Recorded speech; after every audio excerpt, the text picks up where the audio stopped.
Avec nos enfants, on rêve de rencontrer les animaux de la savane. En safari en Tanzanie, vous pourrez en voir beaucoup et de près. Girafes, éléphants, lions. Oh, les enfants vont rugir de bonheur. Je m'y crois déjà. C'est vous aussi les bruitages là ?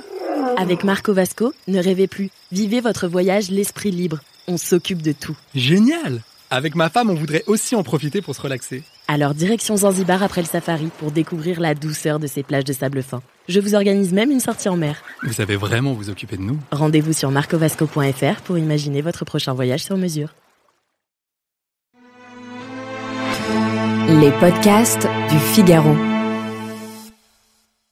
Au-delà de laisser derrière elle une France exsangue, la Seconde Guerre mondiale aura aussi copieusement abreuvé les sillons de l'occupant. Dans cet épisode, je vais vous raconter l'une des périodes les plus sombres du vignoble hexagonal.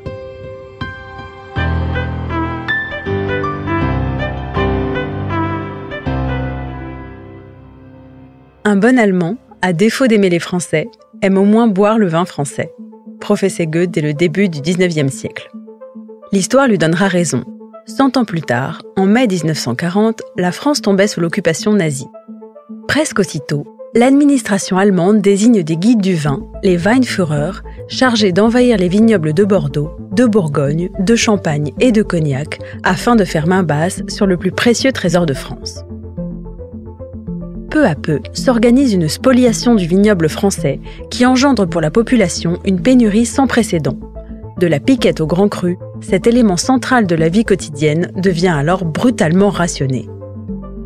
À travers cette histoire se dessine une fresque captivante des heures les plus sombres du XXe siècle, dévoilant les rouages d'une entreprise de pillage ayant laissé d'ineffaçables traces dans les caves et le vignoble français. J'espère que vous êtes prêts à tout entendre. Pour commencer, savez-vous quels étaient les vins favoris des officiers nazis ? Si l'on se plonge dans les archives aussi finement que dans un verre de Pomerol, on constate que les hauts gradés allemands étaient plutôt portés sur le Bordelais et la Champagne, et non des moindres. Margaux 38, Mouton Rothschild 39, Lafite Rothschild 34, Pommery Brut 34. À Paris, les palaces font d'ailleurs office de cibles privilégiées. Meurice, Plaza Athénée, Carlton, Lutetia, Georges V. Des écrins somptueux, assis sur des caves à la profondeur vertigineuse, au sein desquelles les officiers élisaient domicile. Ce qui avait pour ambition d'être un assaut militaire se transforme progressivement en tournée des grands-ducs. En définitive, aux yeux des locaux, les officiers allemands ne donnaient plus franchement l'impression de faire la guerre, mais d'être en villégiature à Paris.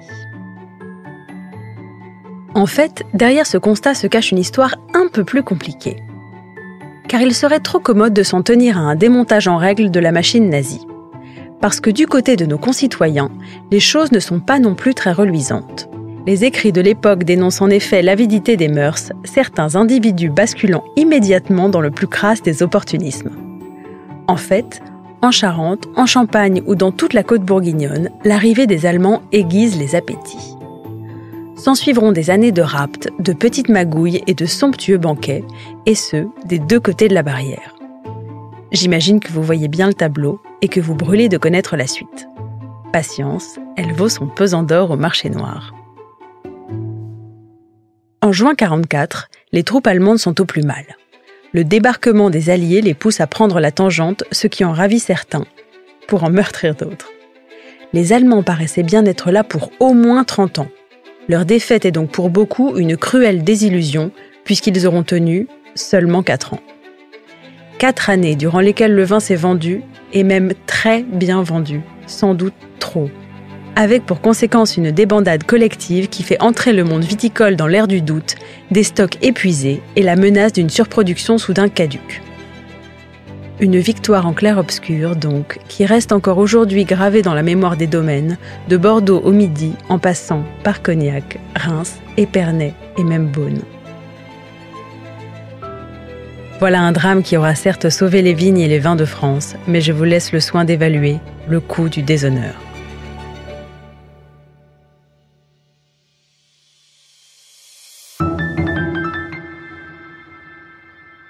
Merci d'avoir écouté ce podcast. Je suis Alicia Doré, journaliste vin. Vous pouvez retrouver Parlons Vin sur Figaro Radio, le site du Figaro et toutes les plateformes d'écoute. Si vous avez aimé cet épisode, n'hésitez pas à vous abonner et à laisser votre avis. À bientôt!